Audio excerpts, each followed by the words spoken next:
Hello बच्चों, let's read the question. Question says in a class 60 student, 30 opted for NCC, 32 opted for NSS and 24 opted for both NSS and NSS. NCC and NSS. If one of these students selected at random, find the probability that the student opted for NCC or NSS. And the student has opted for neither NCC nor SS, and the student has opted for NSS but not NCC. सो देखिए बच्चों, यहाँ पर हम use करेंगे, solve करते हैं इस question को। इस क्वेश्चन के लिए जो की कॉन्सेप्ट है वो यूज़ करेंगे यहाँ पे की कॉन्सेप्ट। की कॉन्सेप्ट की बात करें यहाँ पर तो हम क्या यूज़ में लेंगे, probability of A union B equal to क्या होता है, probability of A plus probability of B minus probability of A intersection B. ठीक है, सॉल्व करते क्वेश्चन को। अब इस क्वेश्चन में देखें हमें क्या गिवन है। इस क्वेश्चन में हमें गिवन है 30 ऑप्टेड फॉर एनसीसी है ना, और टोटल स्टूडेंट कितने 60 में से 30 हमारे पास किसके लिए ऑप्टेड हो रहे हैं, एनसीसी के लिए। तो यहाँ पे अगर हम प्रोबेबिलिटी ऑफ एनसीसी इसको निकालें तो ये हमारे पास आ जाएगा 30/60। ठीक है, क्योंकि टोटल 60 स्टूडेंट है तो ये आ जाएगा हमारे पास है ना। तो 30/60 कितना हो गया, ये आ जाएगा 1/2। ठीक है, और यहाँ से अगर हम देखें तो इसमें 32 जो है वो NSS के लिए है, तो प्रोबेबिलिटी ऑफ NSS अगर हम निकालें तो ये कितना जाएगा 32/60। यहाँ से सॉल्व करेंगे तो ये हो जाएगा हमारा, देखो किससे 4 से कैंसिल हो जाएगा ये, तो 4 8 जा 32 और ये आ जाएगा हमारे पास कितना 15 टाइम्स। ठीक है, तो 8/15 आ जाएगा। और 24 ऑप्टेड एनसीसी, तो यहाँ पे प्रोबेबिलिटी हमारे पास क्या दिया हुआ है, NCC इंटरसेक्शन NSS ये दिया हुआ है, तो ये आ जाएगा हमारे पास 24/60। तो यहाँ से सॉल्व कर लेते हैं, तो ये हमारे पास देखो कितना आ गया, 4 से कैंसिल होगा तो ये आएगा 6/15 और फिर 3 से कैंसिल हो रहा है अभी ये, तो 2/5।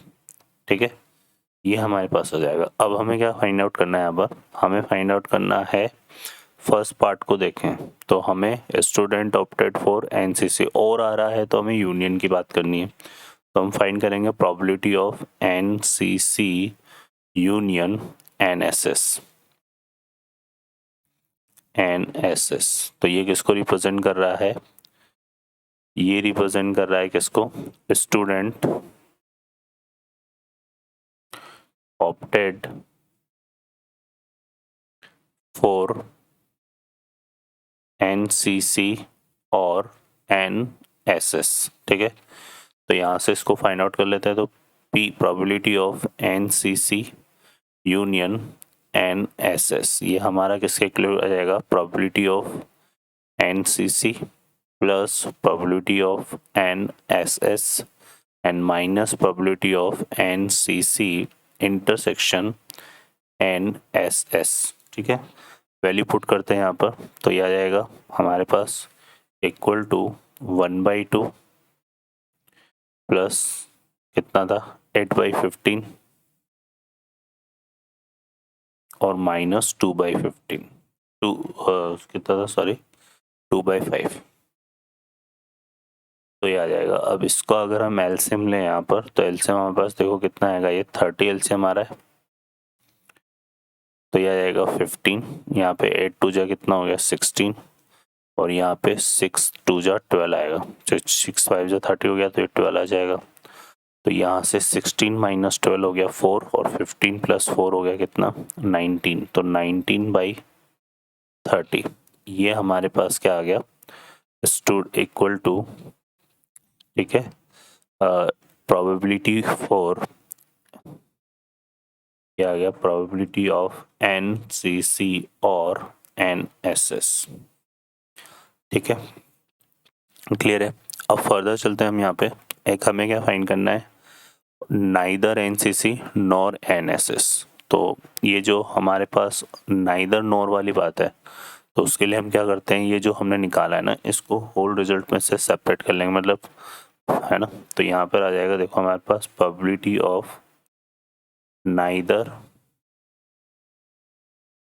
NCC nor NSS.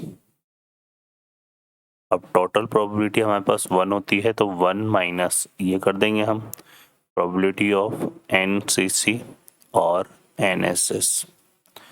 तो यहाँ पे आएगा 1 माइनस 19/30।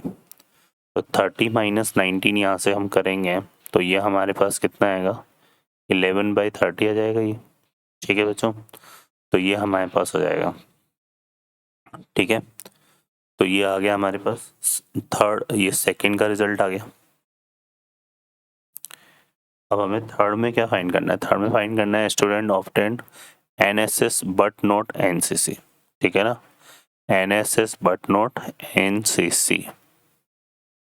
तो थर्ड पे हमें फाइंड करना है probability of NSS but not NCC. ठीक है, बट नॉट एनसीसी।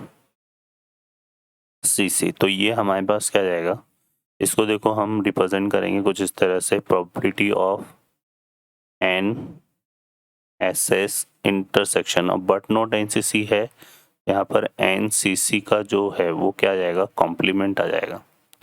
ठीक है, तो इसको हम रिप्रेजेंट कर लेंगे कुछ इस तरह से, probability of N S S minus of probability of N S S intersection of NCC. ठीक है, ये आ जाएगा। अब इसको सॉल्व कर लेते हैं। तो प्रोबेबिलिटी ऑफ एनएसएस हमारे पास देखो कितना था, 1/2 नहीं 8/15 और इंटरसेक्शन है 2/5। तो ये आ जाएगा हमारे पास कितना, 8/15 माइनस 2/5। ठीक है, तो अब सॉल्व कर लेते हैं। तो यहाँ से एलसीएम आ रहा है 15, ये जाएगा 3 टाइम्स, और नहीं सॉरी ये तो 80 आ जाएगा हमारे पास, और यहाँ जाएगा 3 टाइम्स, तो 3 2 जा 6 जाएगा। तो ये कितना आ रहा है बच्चों, 2/15। तो ये थर्ड का आंसर हो जाएगा। ठीक है, तो थर्ड का तो आंसर ये हो गया। इसके बाद सेकंड का आंसर हमारा ये हो जाएगा 11/30, और फर्स्ट का जो आंसर है वो था 2/5। ठीक है बच्चों, इस तरह से, सॉरी ये फर्स्ट का नहीं है, फर्स्ट का आंसर हमारा कितना था, 19/30। ओके बच्चों, I hope you understand well, best of luck, thank you.